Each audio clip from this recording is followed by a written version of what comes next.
तर आज आपण बघणार आहोत शेपूची भाजी कशी बनवायची। मी एक जुडी शेपू घेतलेला आहे, त्याला छान निवडून घेतला, स्वच्छ धुवून घेतलेला आहे आणि चॉप करून घेतलेला आहे। लसूण घेतलेला आहे 15 ते 20 पाकड्या, हिरवी मिरची घेतलेली आहे, कांदा घेतलेला आहे मोठा आणि मुगाची डाळ घेतलेली आहे। मुगाची डाळ मी स्वच्छ धुवून ठेवलेली आहे, फक्त ही भिजवलेली वगैरे काही नाही। तर आता बघू आपण शेपूची भाजी कशी बनवायची। तर टोप ठेवलेला आहे, मी तेल टाकून घेणार आहे थोडं।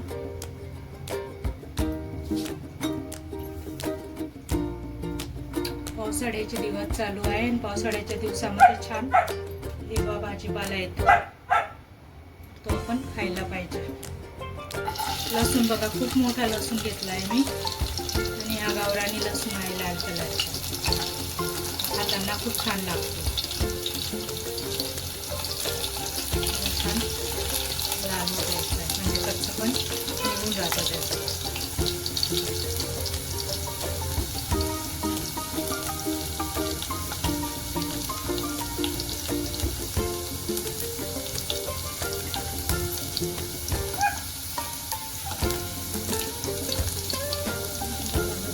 झाला आहे छान, मिरची टाकून देते।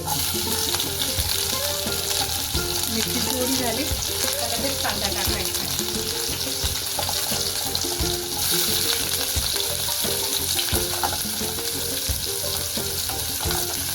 कांदा मी मोठा घेतलेला आहे।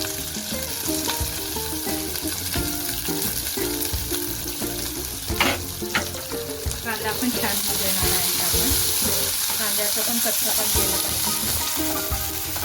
आणि कांदा मी थोडासा जाड कापलेला आहे। कांदा आणि भाजी जेव्हा होतो ना तेव्हा कांदा आणि भाजी अगदी छान दिसते।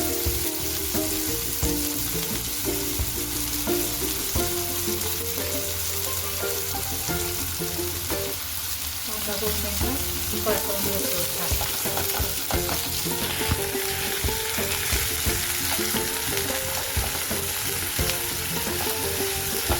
शेपूची भाजी शरीराला छान असते, बॉडीमध्ये रक्त सुद्धा वाढत असते।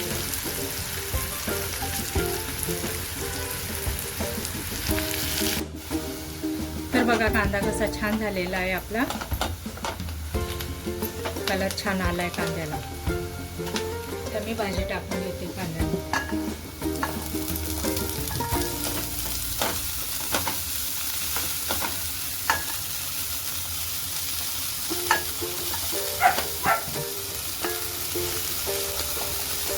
दिसताना तर ही भाजी एवढी दिसते, झाल्यानंतर अगदी अगदी थोडीशी होते।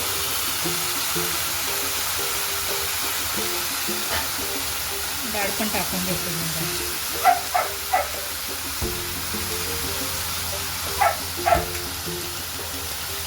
आणि मीठ चवीनुसार। ही भाजी खारट असते, मीठ थोडंच टाकायचं।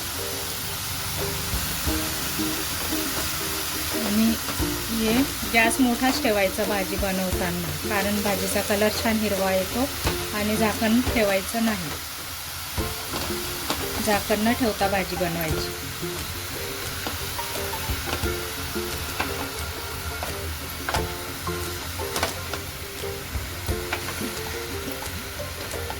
ही भाजी बनायला काहीच वेळ लागत नाही, 5 ते 7 मिनिटं लागतात फक्त।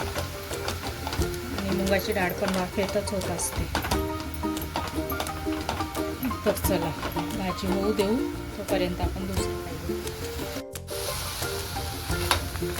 तर बघा भाजी आपली कशी छान झाली, अगदी फक्त मोजून 5 ते 6 मिनिटांमध्ये झालेली भाजी।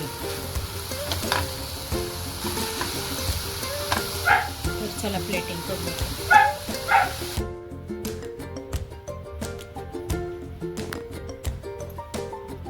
बघा भाजी अशी छान मोकळी झालेली आहे. डाळ अगदी कमी टाकलेली होती. डाळ नाही टाकली तरी छान लागते भाजी, पण डाळ टाकल्यानंतर आणखीच खूप छान लागते. तर बघा, तर तुम्ही पण तुमच्या घरी ट्राय करा आणि मला कमेंट करा भाजी कशी झाली तुमची. आणि लाईक आणि सबस्क्राईब करायला विसरू नका.